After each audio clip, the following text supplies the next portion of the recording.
5. Over to you, Chair Harrington. Thank you, Clerk Hodges, and welcome to the afternoon portion of the Washington County Board of Commissioners work session for this day, Tuesday, March 3rd, 2026. This is Chair Catherine Harrington. I'm joined by Vice Chair Willie, Commissioner Pam Treese, Commissioner Nafisa Bai, and Commissioner Jason Snyder. We have one main topic remaining on the agenda, and it's board and leadership communication. And before we dive into that, we do have a draft letter for our consideration. So why don't we start there? It is a draft letter to the Lewis Law Field Manager for the Northwest Oregon Division for the BLM Western Oregon Resource Management Plan revision to accept that we're asking that Washington County be represented by the Association of Oregon and California Counties, also known as AOCC or ONC counties. Yeah, and just to follow up on that, that's a board meeting that I attend quarterly. If possible, the next one is a couple weeks out, and I don't know if it's in Salem or Eugene or someplace. Anyway, it's down there. It's a Thursday night where we have dinner, and then Friday we have about a 6-hour board meeting. We'll be talking about this, so I appreciate us signing this letter, and thank you, Aaron, for the quick work that you did on this and getting this ready for the board. So as a result of the letter, it asks that the cooperating agency MOU go to Erin Doyle of our team with her email address. What are the wishes of the board regarding this letter? Thumbs up. Okay, we have 5 thumbs up. Great. So signature will be applied and sent via email as it indicates. Okay, great. Time for board and leadership communication. Who would like to go first? Can I ask a quick question? Sure. Did we reschedule the Explore Tualatin Valley contract update?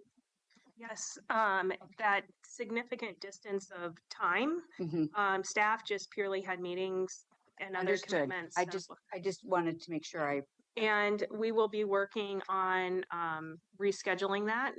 As you know, this time of year, it can be, well, all times of year, it can be challenging with scheduling because coming up through the budget process. I was just asking for clarification. Yep.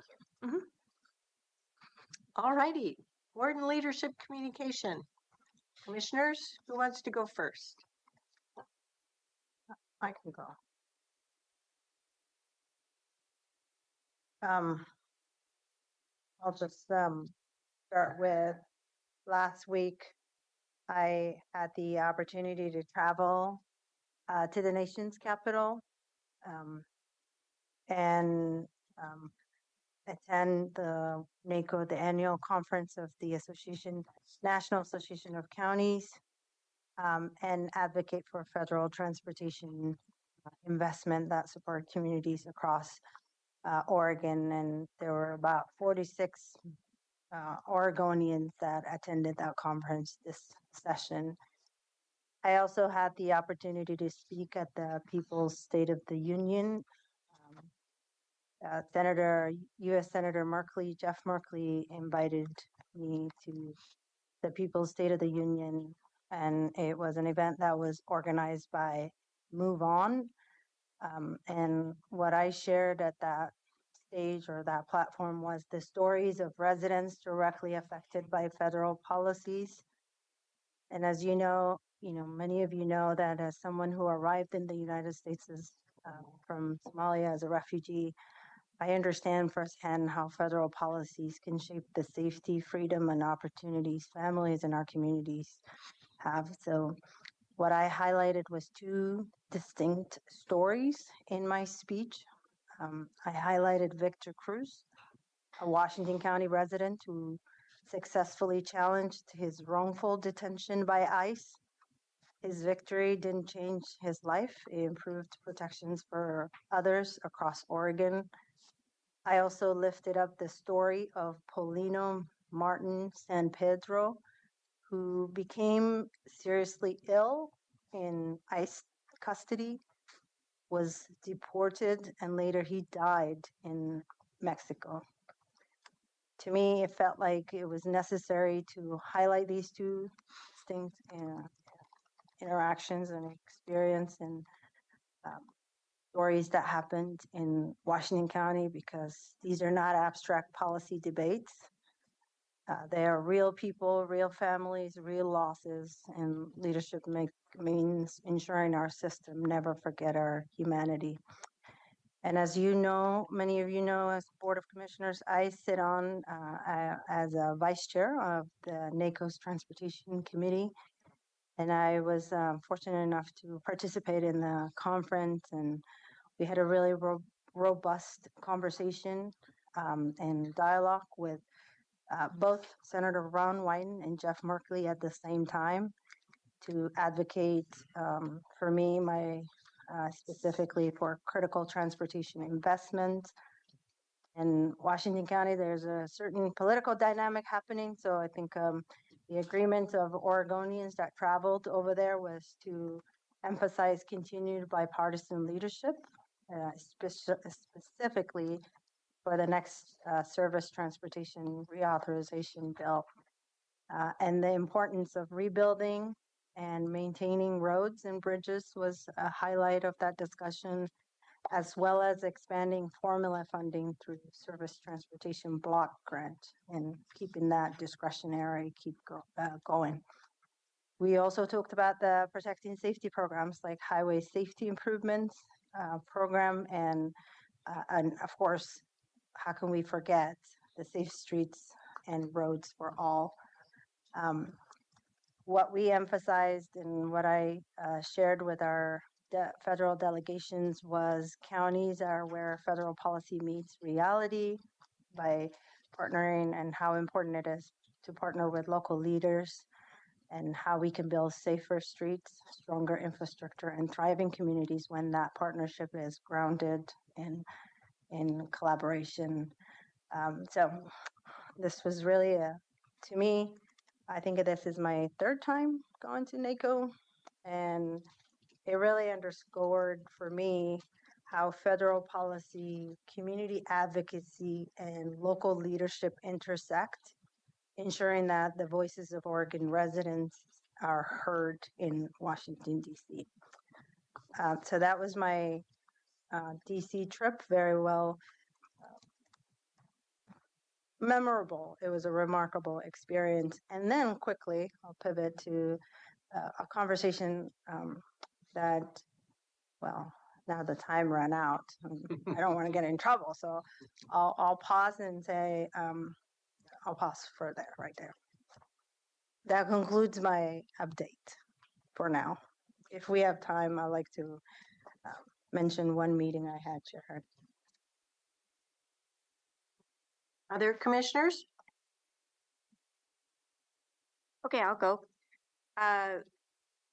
Last week, last Wednesday evening, I had an MPAC meeting. We discussed the 2023 RTEP amendments that includes the LPAs for 3 Transit, the Future Vision engagement update, and the WA Industrial Lands proposal, and the Metro Council Economic Development Work Group update. It was all informational. There was no vote, but it was good information that evening. I also the next day had the RWAC meeting, and we reviewed the recommendations for the goals of the regional garbage transfer system, the top 3, and I've been working, by the way, all along with staff on this. So everyone's in alignment, and we're all online together when we're discussing this. So system efficiency, material recovery, and affordability were the top 3. There are others that are still moving around in the bottom half that are being adjusted, and I'll report out on that. The other thing was there was a report on the Cornelia site, the conceptual and design for the warehouse piece that's there. And what was really great was that Peter Brandon joined the panel to speak. So I commented strongly that it was great to see the Metro folks talking, but also to have Peter there to provide the perspective from Cornelius, and he did a really good job. So that was good. Friday, I wrapped up the week with Clean Water Services. I attended Central Cultural's Gala de Cultural, and it was a really good event. I have a great picture of the Clean Water Services table being a little silly. So, but it was a good event. The next week, or this week, last night I was at the Beaverton State of the City address. I apologize for missing Acre, but I had talked with Ann Ober and Alicia about the fact that the focus of the meeting was public meetings training, and I had been through several of those, so I was all trained up. Thursday morning, I'll be at the WEA Transportation Committee meeting along with Jason. I'll be attending virtually. Jason will be in the room, and that's going to be a presentation on vehicle registration fee adjustment. And along that line, both of us have been having conversations with mayors around Washington County. Those meetings have gone well. This past week, I spoke with Mayor Marcia Kirk and North Plains Mayor Aaron Dumbrow. I had to reschedule with Mayor Wenzel, but that's coming up. So those meetings are really informational. I know that they got the information at your mayor's meeting, but it gives them Only to intro the follow-up you all Yeah. were doing. and it's going well. There's some concern about affordability issues, some of the things that we expect to hear. Generally, we're also hearing that the cities are glad to get 40%. So that's the other news. I'm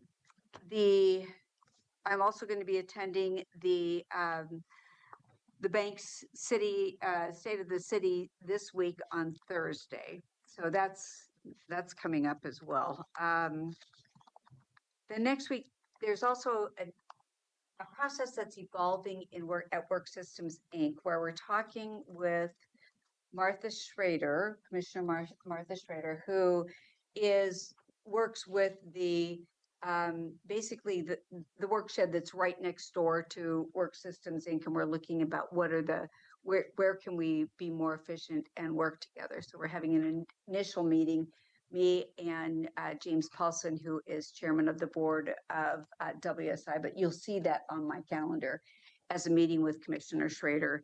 And it's exploratory at this time, but I just wanted to let you know that was out there. See, I think that's it for me. Great, thank you. I'll ask you a question on VRF later in my time. Okay. Sure. Last Wednesday evening, the 25th, I did go to the meeting with Walton Valley Water District that they wanted to have informally with me. Just quick follow-up on that. I think they ended up wanting to talk to me about the Lawrence Bruger footpath connection letter that we sent. And just short follow-up is they think it's a good project. They pointed out that Washington County and the city of Portland own the right-of-way, and if we want to do something in a footpath there, we should all do it. So that was follow-up from them on that. They also had some other questions just more generally about some of the urban services work that we're doing. So I just listened and gave them some basic info on that. And then that evening, I also had the CPO 4M meeting where I got almost a full hour of questions about both county and commission things, and also what it was like to be a county commissioner and what my days looked like. Thursday, I had a CWS rate briefing. Friday, the HB 2017 Transit Advisory Committee met, and then the PSCC Legislative Topics meeting, which was good. And you saw some of the final work from that in the form of the letter that you received around the budget. And I did stay, I'll just be clear, I did stay out of that because I was going to be receiving the letter, and I didn't really feel like it was appropriate for me to be also crafting it, and just didn't seem appropriate budget-wise. So I stuck out of that. Yesterday, I had a one-on-one with Under Sheriff Cook, had an urban services framework briefing. one-on-one with the county administrator, and then the Region 1 ACT meeting last evening. That was a busy day.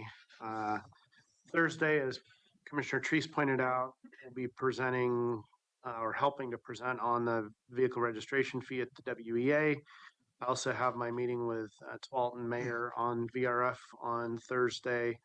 And then a request from one of the Region 1 ACT members to meet individually. And so I'm meeting with him. I think it's one of the members who helps advocate for pedestrian and bicycle interests and safety. So I look forward to that meeting. And then on Friday, I will be attending the AOC Public Safety and Veterans Steering Committee. And then Monday, the 9th, I have my one-on-one with the CWS General Manager. And then I am planning to attend at least the pre-town hall for elected session with Rep Bonamici. I think that's been scheduled for that day. I think it's in Hillsborough. Glencoe High School. That's right. That's all I got. Commissioner Willie. Yeah. Well, last week we had a Salmon-Berry Trail Intergovernmental Agency, which we refer to as STIA. That is an organization that is going away. It's been taken over by Oregon Parks.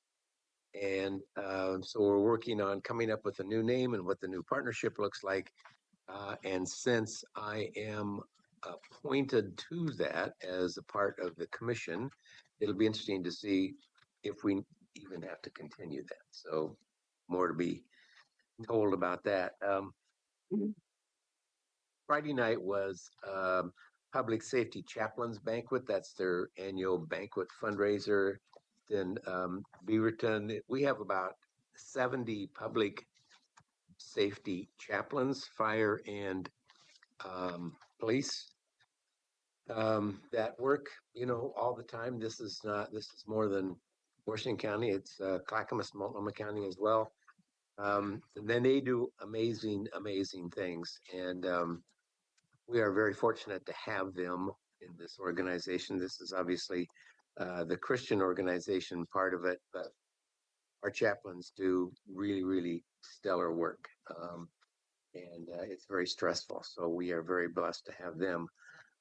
Saturday night was the Hops Lights On event. So the Hops Stadium, we're all standing out on the infield, and it is cushy carpet out there, man. That is very cool. Very cool. It's a beautiful venue.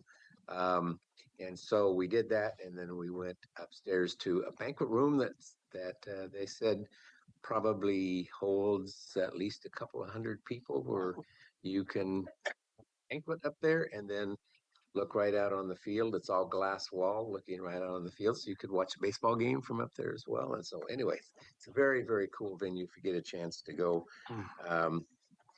tour that. I think we are 45 days from opening day on that. And then there's, of course, the Beavs and Portland Pilots are playing right behind that. So they've got a lot of activity going on with that. It's very cool. Attended Joe Nelson's retirement party. The chair and I were there. In recognition of Joe, I put a tie on. It was great. Wow. It wasn't a tie that really went with my shirt, but it was the effort that counted, right? Clutch moment. That's right.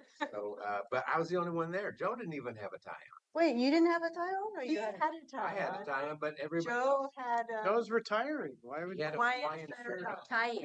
on. So yeah. Anyway, Switcheroo. it was very cool to listen to stuff about him and then his expertise and things that he has brought to the county for a long time. So it was good. It was a fun event. Tomorrow afternoon, I have a fair board meeting. So we are going to have a county fair update for 26, and of course, a 4-H program update. There's constant conversations about, and I'm not going to say this right, but about the sanitary policies that we have for people who are around animals, and then when they come out of where they have animals, they can't go into the general public unless they do some pretty serious sanitation stuff. And so we're going to get more of an update on that, but that's an ongoing conversation. Thursday's Bank's State of the City address, I'll be out for that. I think that's at like 1:30 or something in the afternoon. Have the TV Highway Policy and Budget Committee meeting. And Stephen, of course, will make sure that I am prepped for that. And then we have I have the AOC Transportation and Community Development meeting. That is a Zoom meeting, of course, on Friday. That's all I got. Great, thank you. So I go last. Yes, it is State of the City address season. Beaverton was last night. I enjoyed that. Coming up, Banks, Forest Grove, Tigard, Wilsonville, Cornelius, and Tualatin at least between now and mid to third week of May. I don't usually go to the Wilsonville one, but I do try to go to the other ones, and I haven't synced up with Aaron on North Plains yet. This Thursday night, I have my quarterly town hall with 2006 updates. I have an article that I sent to you. It's now in our packet as well. It's with regard to elections. Public trust is the real infrastructure of elections. It's an article out of the latest ICMA newsletter, and I read about every third one of the newsletters, but I frequently find at least one article that's of use. And the reason that I thought it would be timely to suggest or share this article is when it comes to election, unlike other infrastructure in our portfolio or services that we provide, we need to continue, emphasis on the word continue, to tread lightly, or to put differently, carefully. Not all community, in my view, not all community-driven topics are at the same level. Given, we frequently talk about legal requirements, financial compliance.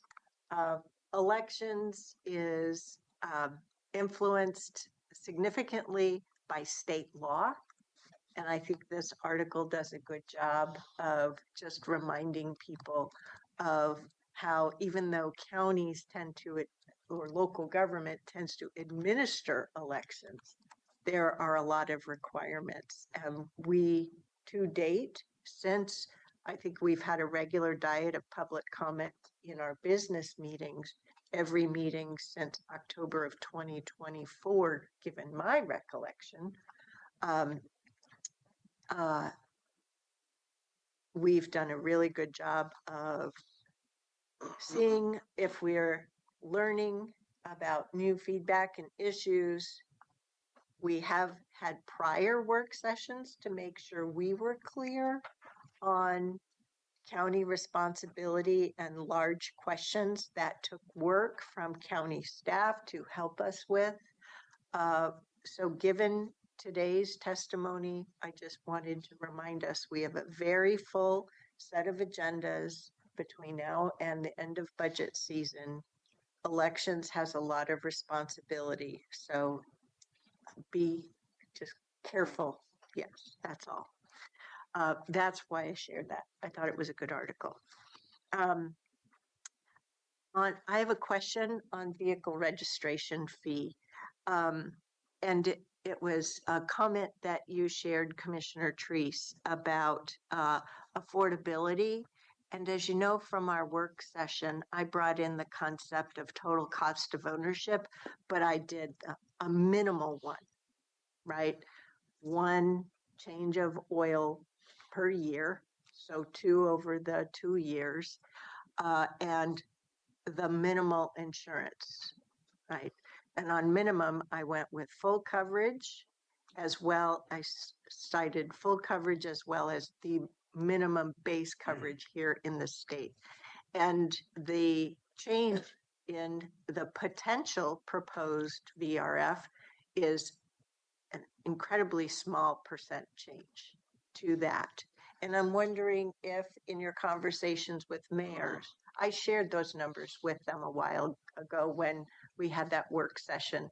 But is that concept of total cost of ownership coming up at all in any way? I think how I would characterize what I'm hearing from the mayors in the discussions that I'm having is just more the general cost of everything going up concept, and the fact that it's one more thing and not necessarily getting down to the level of granular detail about how much it costs to drive a car per month or whatever over a period of time. I do make the connection. I think Commissioner Treese does too.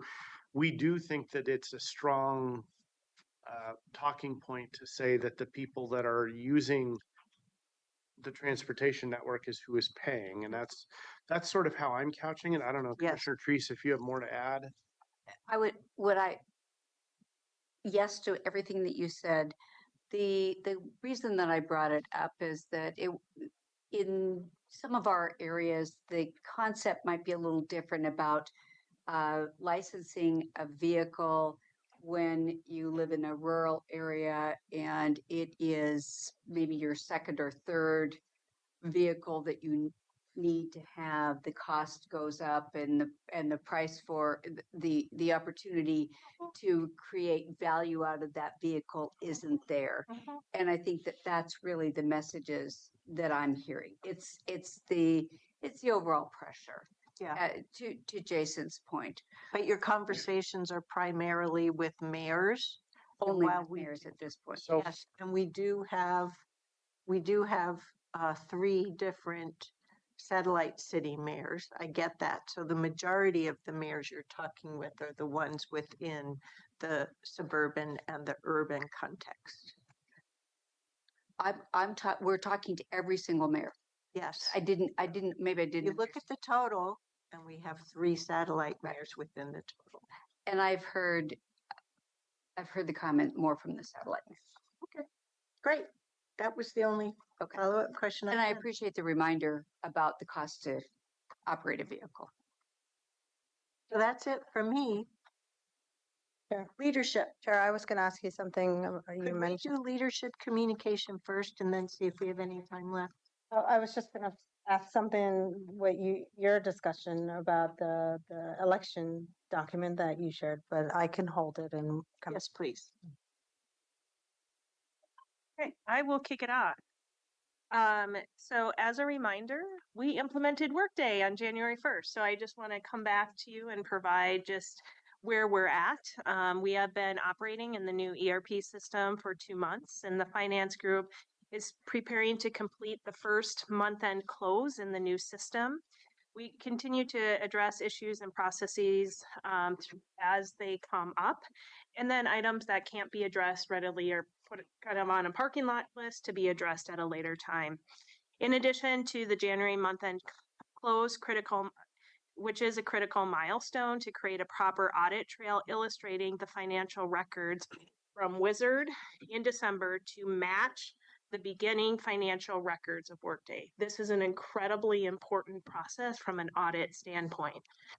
The completion of these 2 milestones will mark the completion of the initial implementation phase. Yay, I'll do jazz hands for that. This upgrade provides the needed foundation, but there's much more work to do in establishing, documenting, and training on standardized financial processes. Additionally, the finance team needs time to establish protocols for the system maintenance and release management.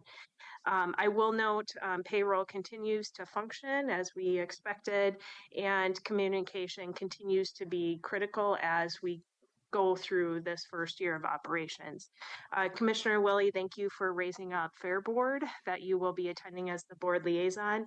That is one of the budget reports that has been a challenge to pull. So this week, Leah has worked with finance staff and they have put something together, but just to let you know, that was a challenge. But staff worked through that very quickly, and just want to commend finance staff for their responsiveness to that. Switching gears to public health. National Public Health Week is fast approaching. Washington County Public Health has invited local young artists to showcase their creativity through their 2026 Youth Art Contest. The contest has a theme, How Public Health Impacts My Community, encouraging youth to learn about and celebrate public health's role in our day-to-day lives. If you're interested in sharing this out on your own social media feeds or as you are talking to community members, please do this. The contest is open to youth 10 to 20. The deadline for submissions is March 13th, and there is more details directly on the website. Just if you're interested, when the team defines art, that includes digital art, crafts, sculpture, poetry, song, spoken word performances, drawing, painting, or video art. I will also draw your attention to an email that I sent yesterday, early evening, with concerns that the concerns and just the reality that our district attorney, Kevin Barton, had raised in the transition of child support enforcement services, which is a state required function, back to the state. And their performance is not as stellar as our performance, which that was assumed going into because Washington County was the top performer in the state. So it's hard to compete with that. The reality of where we're at in our budget after 5 years of cut over cut budgets is that we have had true impact to service and serving community. So I just want to continue to recognize that there have been service impacts which directly impact the community members that we care about. I will continue to lift this reality up at the same time that we continue to serve community through our adopted budget on a day-to-day basis. And there's just a reality.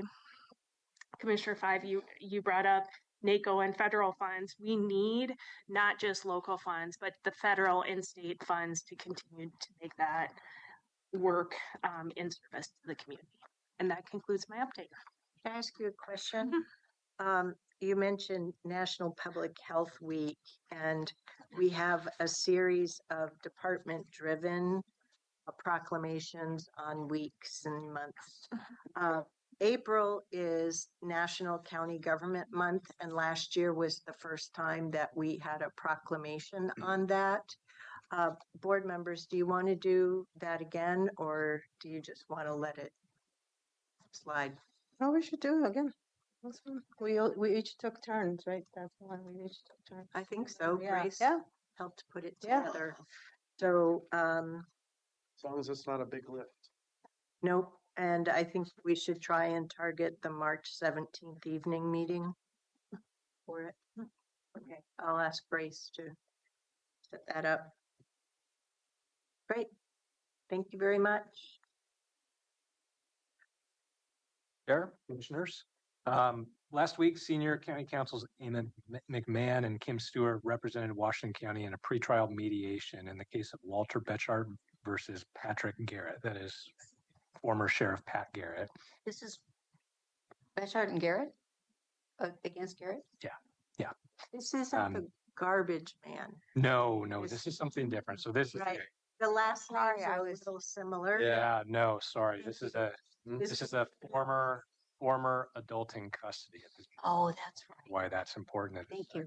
No, we all So needed it. the mediation was at Getting the ahead. district court in Eugene. And the case was filed back in 2023. It's a class action habeas corpus case. So habeas corpus is the legal way that a person can challenge their custody. The case has been the subject of significant pretrial litigation. To make a long story short, Washington County is currently subject to a restraining order mandating the release of unrepresented individuals held in our county jail if they do not receive defense counsel within 7 days of being brought into custody.